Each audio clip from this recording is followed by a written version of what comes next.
Hello बच्चों, हमारे अपने यूट्यूब चैनल विद्या क्लासेस में स्वागत है।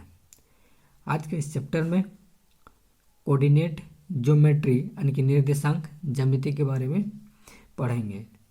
आज इस चैप्टर में कोऑर्डिनेट ज्योमेट्री का पूरा थ्योरी क्या करेंगे, डिस्कस करेंगे।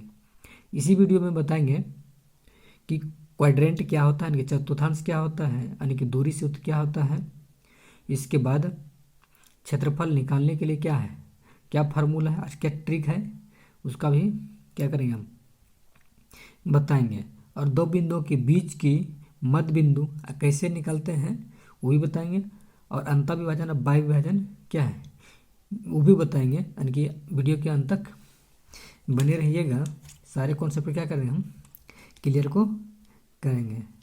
चलिए हम स्टार्ट करते हैं। तो पहला पॉइंट आता है कि निर्देशांक ज्यामिति हम किसे कहते हैं।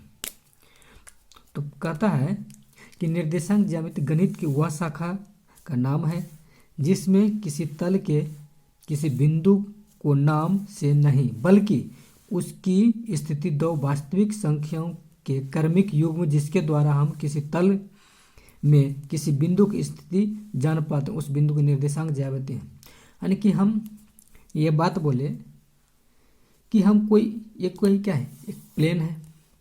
इस प्लेन पर हम बात करें कि दो बिंदु को लेना है, तो वो बिंदु को लेना है तो हम कैसे लें कि इस पॉइंट पर हम कैसे बताएं कि ये बिंदु यहाँ पे है। तो यही बिंदु को पता करने के लिए क्या हुआ, निर्देशांक ज्यामिति यानी कोऑर्डिनेट ज्योमेट्री आया। तो अब कहता है कोऑर्डिनेट ज्योमेट्री का जनक। तो कोऑर्डिनेट ज्योमेट्री का जो जनक है यूक्लिड को कहा जाता है। तो अब कहता है प्लेन। तो अब थोड़ा समझते हैं प्लेन क्या होता है। जैसे एक कोई क्या है, एक सतह है, तो इस सतह पर रख दिए, तो यानी कि ये सतह पर रखने के बाद ये पता हमको करना है कि ये जो पेन रखा हुआ है इस सतह पर कहाँ है, या इस सतह पर एक पॉइंट को हम बिंदु को दे दिए जैसे यहाँ पे, या तो एक पॉइंट को हम दे दिए। इस पॉइंट को अगर दिए तो ये पॉइंट जो है इस बिंदु जो वास्तविक स्थिति क्या है इसके बारे में जानना है, क्या कहलाता है, ज्यामिति कहलाता है। तो अब कहता है सबसे पहले क्या करना है, कोई दो लाइन ले लेना है। तो मान लिया लाइन ये भी हो सकता है एक लाइन, और ये भी एक क्या है, दो लाइन है। जब दो लाइन को एक दूसरे से क्या कर देते हैं, हम प्रतिच्छेदी कर देते हैं। तो जब प्रतिच्छेदी कर देते हैं तो ये लाइन देख रहे हैं कि एक वो इस साइड जा रही है, एक लाइन क्या हुआ इस साइड आ रही है। तो ये देख रहे हैं कि ये जब इस लाइन को जा रही है तो इस लाइन को हम काला वाला जो पेन है इस लाइन को बोल देंगे एक्स एक्सिस, ये वाइट वाला जो है पेन उस लाइन को बोल देंगे हम वाई एक्सिस। और इस काला वाला एक्शन की एक्स एक्सिस को हम भुज बोलते हैं, और वाई एक्सिस वाला जो है यानी जिसको वाइट वाला पेन है इसको हम क्या बोलते हैं, कोटि बोलते हैं। और भुज को एब्सिसा और कोटि को ऑर्डिनेट बोलते हैं। अब कहता है देख लीजिए यहाँ पर एक क्या है, एक लाइन खींचे यानी कि ये क्या है एक्स एक्सिस, और इस लाइन को खींच दिए तो क्या हो गया वाई एक्सिस। यानी कि एक्स एक्सिस को बोले भुज यानी कि एब्सिसा, और वाई एक्सिस को कोटि यानी कि ऑर्डिनेट कहेंगे। तो अब यहाँ से समझना यानी कि ये इस लाइन को यानी कि दूरी है, यानी कि ये एक्स एक्सिस की दूरी है। इधर जाएंगे तो क्या ये वाई एक्सिस का ये दूरी, यानी कि ऊपर वाई एक्सिस और नीचे एक्स एक्सिस की दूरी है। तो अब क्या करते हैं यानी कि एक्स एक्सिस का मान लिया यहाँ पर एक्स एक्सिस की दूरी है, यहाँ से यहाँ तक कितना है ये वाई एक्सिस की दूरी। अगर जो इतना दूरी है वही दूरी क्या है, इतना दूरी है।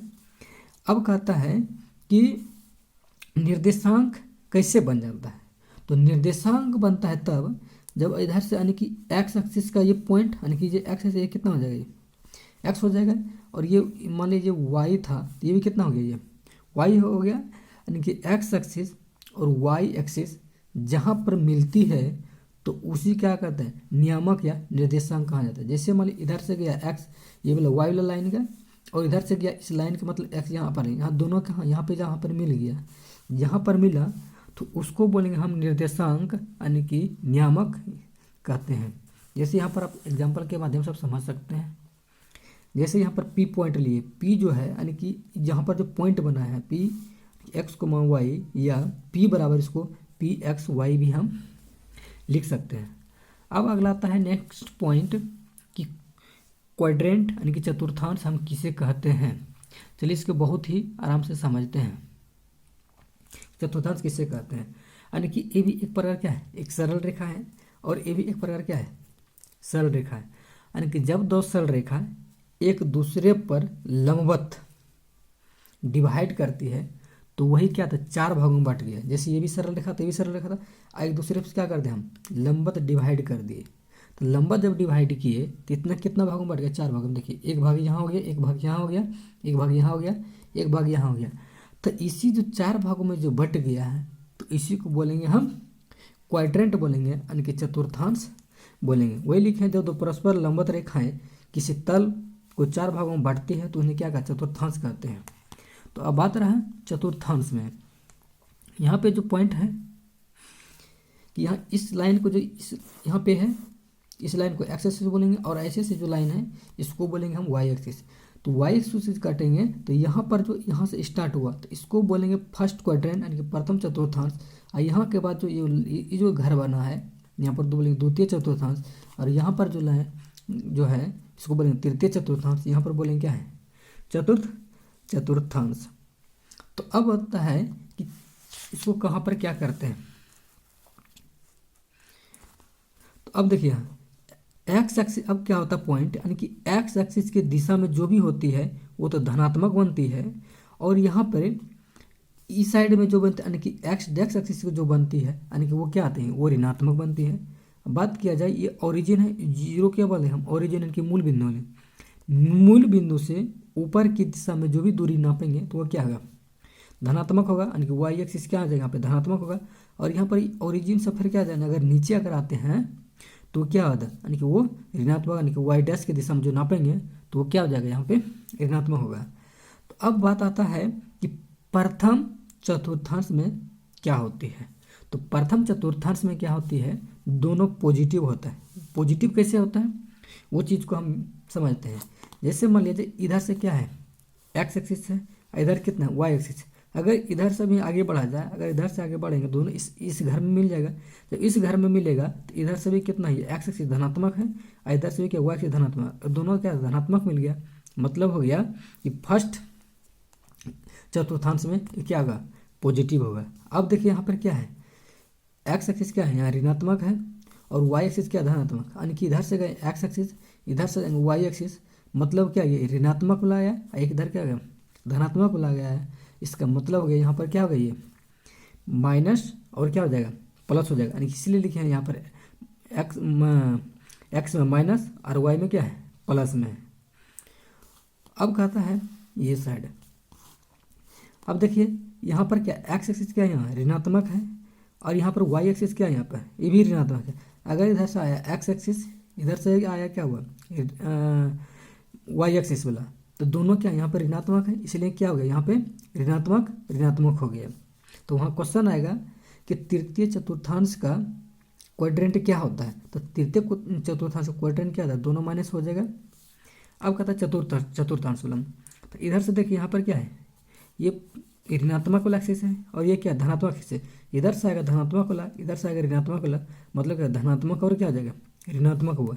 वही लिखे हैं, यानी कि एक्स पॉजिटिव और वाई माइनस में है, लेकिन निगेटिव में है। तो अब यहाँ क्वेश्चन वहाँ देगा कि माइनस जैसे 3 दे दिया और -3 दे दिया और +5 दे दिया, तो बोलेगा वहाँ किस चतुर्थांश में है। तो वहाँ हम डायरेक्ट बोल देंगे तो कितना होगा, ये द्वितीय चतुर्थांश में हो जाएगा। जैसे मान लेगा माइनस वहाँ पर 3 और 3 दे देगा तो बोलेगा किस चतुर्थांश में है, तो माइनस माइनस दे देगा दोनों, तो बोलना है कि कौन सा चतुर्थांश, तो तृतीय चतुर्थांश में है। अगर से यहाँ पर अगर +5 और -6 दे दिया, यानी कि प्लस और माइनस में दे दिया, मतलब किस चतुर्थांश में, मतलब ये चतुर्थांश में है। तो अब कहता है देखिए यहाँ पर जो घर जो बना था, यहाँ से यहाँ तक इसको क्या बोल देते हैं, प्रथम चतुर्थांश, यानी कि वाई ओ एक्स को क्या बोल देते हैं, प्रथम चतुर्थांश।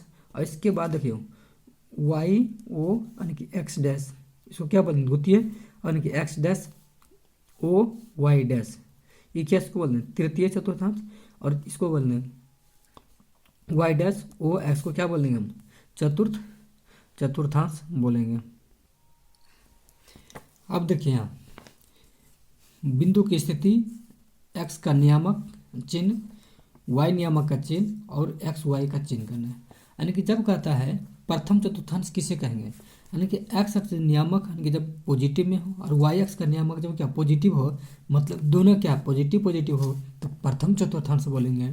जब एक्स नियामक निगेटिव और वाई नियामक पॉजिटिव हो, यानी कि पॉजिटिव और निगेटिव हो, मतलब क्या होगा, ये द्वितीय चतुर्थांश बोलेंगे। यानी कि जब दो यानी कि एक्स एक्सिस भी निगेटिव और वाई एक्सिस भी निगेटिव, यानी कि दोनों जब क्या क्या निगेटिव हो, मतलब इसको क्या बोल देंगे, तृतीय चतुर्थांश बोलेंगे। यानी कि एक्स नियामक पॉजिटिव, वाई नियामक भी क्या निगेटिव हो, यानी कि पॉजिटिव निगेटिव हो तो मतलब क्या होगा, चतुर्थ चतुर्थांश बोलेंगे। चलिए थोड़ा सा दोबारा एक एग्जाम्पल लेते हैं। जैसे यहाँ पर देख लेते हैं कि यहाँ दोनों क्या है पॉजिटिव है, तो पॉजिटिव है मतलब क्या गए फर्स्ट चतुर्थांश में हो गया। देखिए दोनों क्या है निगेटिव है, और यहाँ पर देख सकते हैं अगर दोनों निगेटिव है तो यहाँ क्या है तृतीय चतुर्थांश, मतलब दोनों अगर निगेटिव है तो क्या हो जाएगा थर्ड मतलब तृतीय चतुर्थांश हो जाएगा।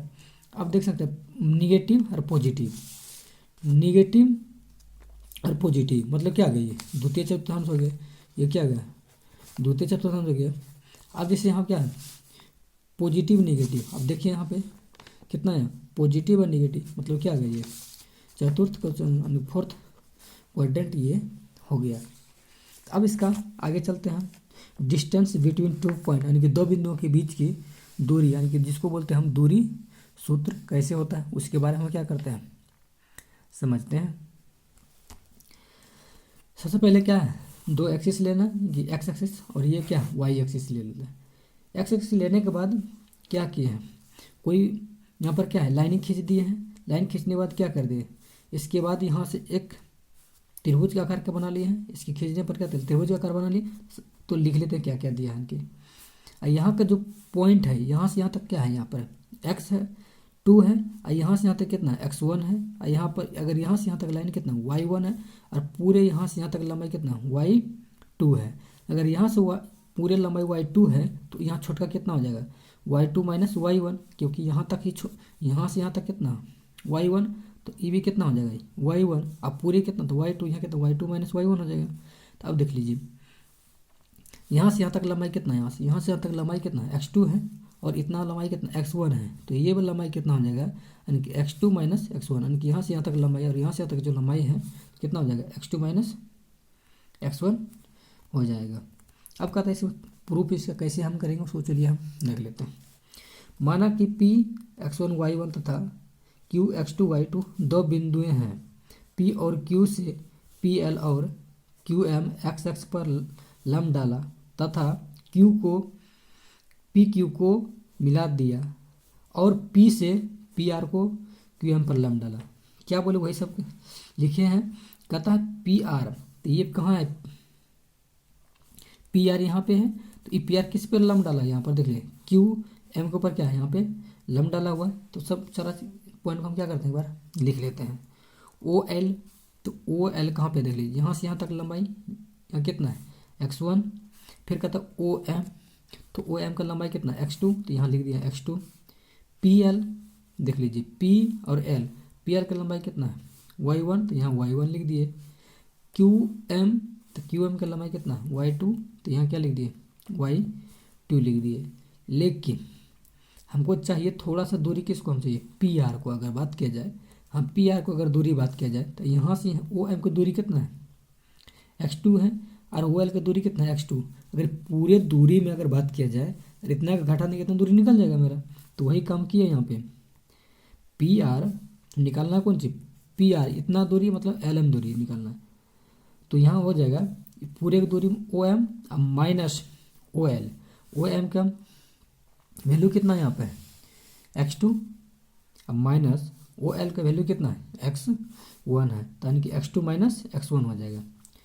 ठीक उसी प्रकार अब निकाल लेते हैं क्यू आर का वैल्यू, इस वैल्यू का क्यू और आर का वैल्यू अगर यहाँ से तक पूरे लंबाई जो था y2 था पूरे लंबाई, और यहाँ से तक लंबाई कितना y1 है। अगर पूरे लंबाई में से अगर इतना तो लंबाई अगर घटा देंगे तो इतना लंबाई निकल जाएगा, तो वही लिखे हैं Q M minus R M, Q M minus R M, ये कितना y2 माइनस पी एल, यानी कि इसका वैल्यू कितना y1, इसलिए वैल्यू हो गया क्यू आर बराबर y2 माइनस y1 हो गया। अब देखिए यहाँ पे एक एक त्रिभुज बन गया ये क्यू पी आर। तो यहाँ एक समकोण त्रिभुज हो गया। तो समकोण त्रिभुज किसे कहते हैं? जिस त्रिभुज का एक कोण अगर 90 डिग्री हो तो उसको हम समकोण त्रिभुज कहते हैं। और समकोण त्रिभुज में क्या आती है? लंब स्क्वायर जोड़ आधार स्क्वायर बराबर कर्ण स्क्वायर। तो वही, तो अब क्या था यहाँ पर? देखिए यहाँ पर एक क्या है? कर्ण हो गया। तो कर्ण बराबर फॉर्मूला क्या होगा? लंब स्क्वायर जोड़ कर्ण का स्क्वायर बराबर क्या होगा? लंब स्क्वायर जोड़ आधार स्क्वायर। लेकिन कर्ण बराबर सिर्फ बोलते हैं तो क्या बोलता है? तो रूट अंडर क्या हो जाएगा? लंब का स्क्वायर जोड़ आधार का स्क्वायर, यानी कि पी क्यू। देख लीजिए यहाँ पे पी क्यू ये कर्ण है। अब इसके बाद कितना हो जाएगा? ये root under P P R plus कितना है? Q R. यही लिखे यहाँ पे पी आर का स्क्वायर प्लस क्यू आर का होल स्क्वायर। इसका वैल्यू कितना है? देख लीजिए पी आर का x2 माइनस x1 यानी कि x2 माइनस x1 का whole square plus y2 minus y1 का कितना हो जाएगा? होल स्क्वायर का किसका यहाँ वैल्यू दिया था? क्यू आर का होल स्क्वायर हो गया। तो ये फार्मूला हो गया, यानी कि दो बिंदुओं के बीच, यानी कि पी आर बराबर root under x2 minus x1 का whole square plus y2 minus y1 का होल स्क्वायर। या इसको हम लिख सकते हैं रूट अंडर यानी कि x1 माइनस x2 का whole square plus y1 minus y2 का होल स्क्वायर। दोनों में कोई ज़्यादा का अंतर नहीं होता। जब स्क्वायर करिएगा तो बात बराबर ही हो जाएगा। तब बहुत ही सरल में बात कर लेते हैं। अगर ये तो पूरा डिटेल में हो गया। अब बहुत ही शॉर्ट ट्रिक के साथ, जैसे मान ली 2 पॉइंट दिया कि पी और क्यू, दो मान ली 2 पॉइंट यहाँ पे, और दोनों के बीच की अगर दूरी निकालना है तो कैसे निकालना है? तो पी क्यू बराबर रूट अंडर, यानी कि क्या करना है? इसमें इसको घटा देना, इसमें इसको घटा देना है। क्या बोले? यानी कि x1 में x2 को घटा के स्क्वायर कर देना है, अब प्लस y1 में y2 को घटा के क्या कर देना है? स्क्वायर कर देना है। चलिए अब कहता है कि मूल बिंदु से ओरिजिन की अगर दूरी की अगर बात किया जाए, फार्मूला बहुत ही वीवीआई फार्मूला है, ये बहुत पूछा जाता है एग्जाम में कि मूल बिंदु से किसी बिंदु की अगर दूरी का फार्मूला कितना होगा। तो इसी आधारित पर अगर यहाँ बैठाते हैं तो यानी कि एक बिंदु यानी कि 0 हो गया और एक बिंदु क्या आ गया? एक्स वाई है। तो दो बिंदु इसी तरह अगर मान के यहाँ पर बैठाते हैं, अगर इसमें अगर एक्स में अगर 0 घटाएंगे कितना हो जाएगा? एक्स का स्क्वायर करेंगे कितना हो जाएगा? एक्स स्क्वायर प्लस वाई में अगर 0 घटाएंगे कितना हो जाएगा? वाई, और वाई का स्क्वायर करेंगे कितना हो जाएगा? वाई हो जाएगा।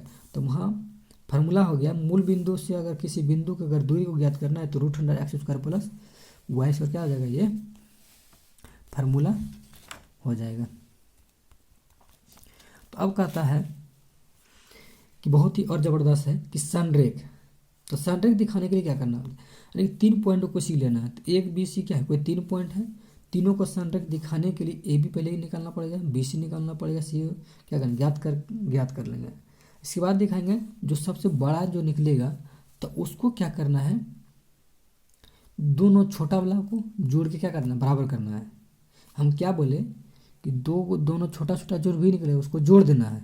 अब बड़का जो इसको बराबर कर दे, अगर वो बराबर हो गया तो मतलब वो क्या हो गया? वो संरेख हो गया। अगर बराबर नहीं होता तो क्या हो जाएगा? वो संरेख नहीं होता। इस पर क्या आता? सवाल भी आता है। हम कुछ तथ्य लिखे हैं, इसके बारे में क्या, चलिए समझते हैं। हमको एक समबाहु त्रिभुज दिखाना है तो क्या करना पड़ेगा? तो क्या करना है? पहले ए बी बी सी सी ए निकालना पड़ेगा।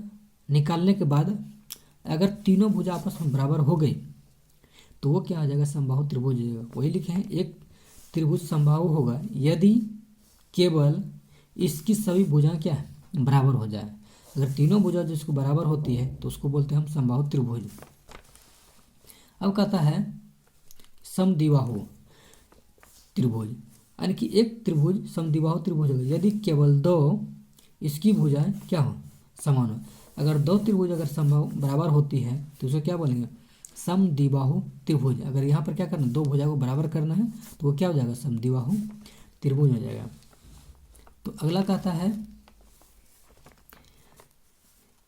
एक समांतर चतुर्भुज होगा यदि और केवल यदि इसकी सम्मुख भुजा क्या होगा? समान हो।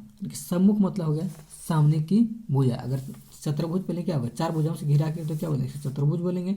अगर उसके सम्मुख भुजा अगर ये बराबर हो जाएगा तो मतलब क्या हो जाएगा? ये समांतर चतुर्भुज हो जाएगा।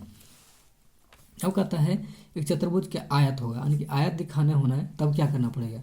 तो यदि और केवल यदि इसके सम्मुख भुजा भी बराबर होना चाहिए और साथ ही इसके अगर विकर्ण भी अगर समान हो गया तो वो क्या हो जाएगा, तब वो आयत हो जाएगा। ये प्रूव करने जब सवाल बनाइएगा तो इसका क्या होगा, बहुत ही यूज है, खाली वीडियो का अंत तक बने रहिएगा। अब कहता है एक चतुर्भुज वर्ग होगा, तो वर्ग कैसे होगा, यदि और केवल यदि भुजाएं समान हो, यानी कि सब जो भुजा बराबर हो जाएगा और साथ ही इसके विकर्ण में क्या हो, अगर समान हो जाएगा मतलब वो क्या हो जाएगा, एक वर्ग हो जाएगा, यानी कि एक चतुर्भुज का वर्ग हो जाएगा। अब अगला कहता है एक चतुर्भुज कोमा समचतुर्भुज होगा यदि और केवल यदि इसके चार भुज आपस में क्या हो, समान हो। तो चतुर्भुज किसे कहते हैं, जिसकी चारों भुज आपस में बराबर हो तो उसको क्या बोल देंगे हम, चतुर्भुज कहते हैं।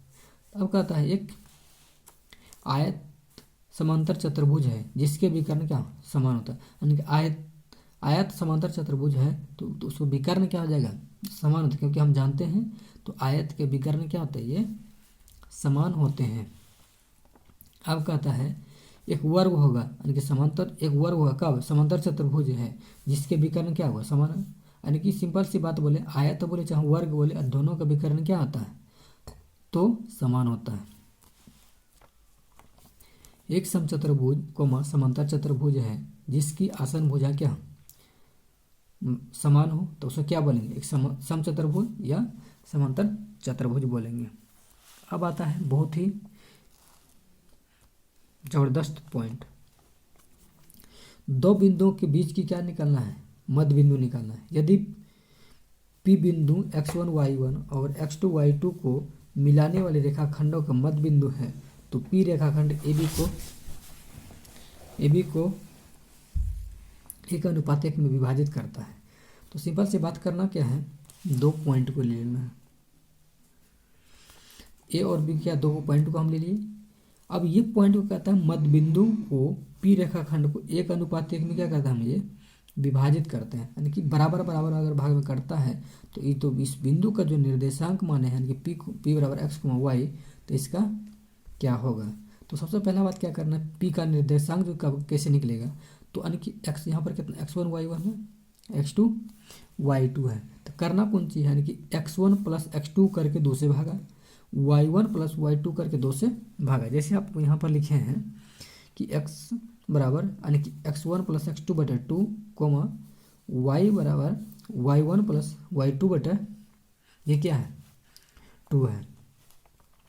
अभी बहुत ही और ज़बरदस्त आ गया, कहता है P ब्रैकेट यानी कि x, y और A ब्रैकेट यानी कि x1 y1 और B इंटू x2 y2 को मिलाने वाले रेखाखंडों के m अनुपात n के अनुपात में अंतर या बाय विभाजित करती है तो क्या होती है, यानी कि सवाल आता है कि अंतर विभाजन और बाय विभाजन कि कैसे होता है उसके बारे में।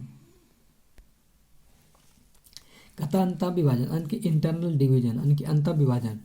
सबसे पहले बात क्या करना, दो पॉइंट लेना है, यानी कि एक पॉइंट ए एक पॉइंट क्या करना बी, यानी कि जब पॉइंट ए है यानी कि x1 y1 है, बी बराबर यानी कि x2 y2 है, और इसको क्या करता है m अनुपात n में क्या करता है, इसको विभाजित करता है। तब फार्मूला कैसे बनता है वो चीज़ को हम बता रहे हैं। तो फार्मूला P बराबर यानी कि m x2 plus n x1 m plus 1 एक निकलता कैसे, चलिए फिर से समझाते हैं। तो P बराबर क्या था, यानी कि m को किसके साथ सटाना है, यानी कि x2 को और इस n को किसके साथ हटाना है, यानी कि x1 को, और नीचे में क्या m प्लस 1। फिर क्या करना है, इस m को इस साइड से हटाना है यानी कि y2 के साथ, और फिर n को क्या करना है इस साइड से हटाना है यानी कि x1 के साथ m प्लस 1।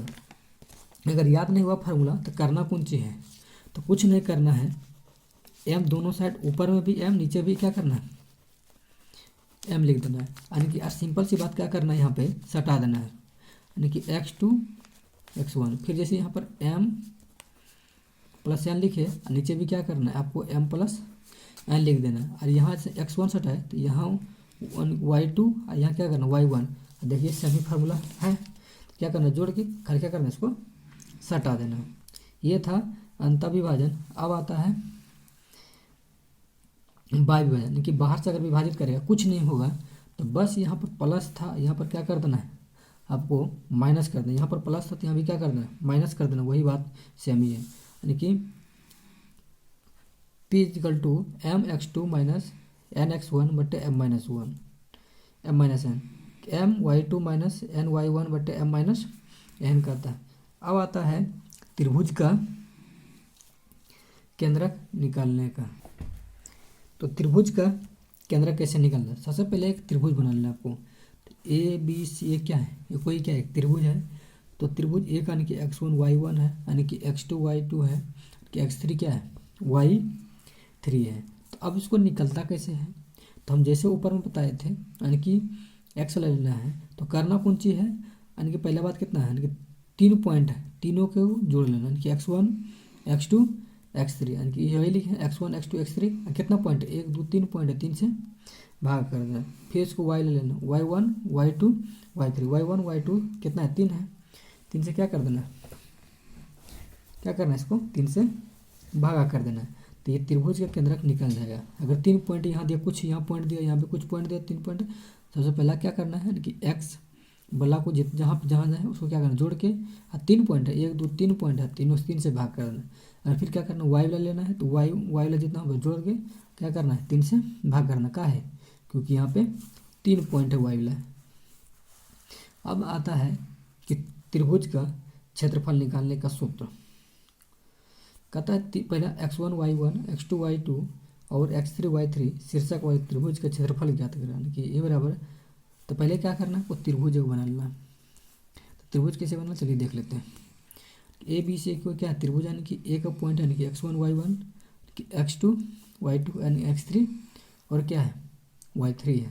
अब कहता है त्रिभुज का क्षेत्रफल। त्रिभुज का क्षेत्रफल फॉर्मूला हो गया 1/2 बड़ी ब्रैकेट यानी कि x1 bracket y2 minus y3 अब प्लस x2 ब्रैकेट यानी कि y3 minus y1 plus x3 bracket y1 minus y2। तब देखिए समझना कौन चीज़ है कि फार्मूला कैसे, अगर नहीं याद रहेगा तो हम कैसे क्या करना है, चलिए उस चीज़ को हम समझते हैं। करना कौन चीज़ 1/2 लिख देना। अब देखिए इसको हम पकड़े तो इस दोनों को घटाएं, देख लीजिए हम क्या बोले x1 का पकड़े हैं तो y2 माइनस y3 का घटाएं। ठीक उसी प्रकार x2 पकड़े इसके आगे वाले स्टेप को घटा दीजिए, यानी कि y3 अब माइनस y1। अब कितना x3 को यहाँ पकड़ते हैं तो y1 अब माइनस y2 घटा दिए। क्या बोले फिर से एक बार रिपीट कर देते हैं। x1 को पकड़ेंगे तो y2 माइनस y3 घटाएंगे। अगर x2 को पकड़ेंगे इसके आगे वाले टर्म यानी कि y3 माइनस y1 को घटाएंगे। और क्या करेंगे अगर x3 को पकड़ेंगे तो यहाँ इसका आगे वाला टर्म को जो y1 माइनस y2 क्या कर देंगे घटाएंगे। इससे क्या होगा त्रिभुज के क्षेत्रफल फॉर्मूला निकल जाएगा। तो अब कहता है कि इसका संरेख दिखाना, अगर त्रिभुज के क्षेत्रफल में अगर संरेख दिखाना है तो हम क्या करेंगे। कहता है यदि बिंदु यानी कि x1 y1 कोमा बी बराबर b into x2 y2 into comma C into x3 y3 संरेख होती है यदि और केवल यदि त्रिभुज ए बी सी का क्षेत्रफल कितना हो 0। यानी कि यहाँ पर जो देख रहे हैं आप, अगर इस त्रिभुज का क्षेत्रफल निकालें अगर 0 हो गया तो वो क्या हो जाएगा, वह संरेख हो जाएगा। तो वही लिखे हैं और केवल यदि त्रिभुज ए बी सी का क्षेत्रफल अगर 0 हो गया तो मतलब क्या हो जाएगा, वो संरेख हो जाएगा। अर्थात ये 1/2 है उसको इधर जाएगा कितना हो जाएगा, ये 0 के बराबर हो जाएगा। चलिए यहाँ लिखे हैं ये वाला चीज़ पूरा फिर से उतार दिए यानी कि x1 into y2 minus y3 अब प्लस यानी कि x2 bracket y3 minus y1 plus x3 into y1 minus y2। ये क्या हो जाएगा संरेख दिखाने का हो गया। उम्मीद है क्या होगा आपको ये वीडियो समझ में आ गया होगा। जो भी चैनल पर नए हैं वो क्या कीजिएगा, वीडियो को लाइक भी कीजिएगा और साथ ही चैनल को सब्सक्राइब जरूर कीजिएगा। अगला इसे क्या करना है, सवाल लेके आएंगे, इसके तथ्य थ्योरी अगले वीडियो में सवाल लेके आएंगे। तब तक के लिए थैंक यू।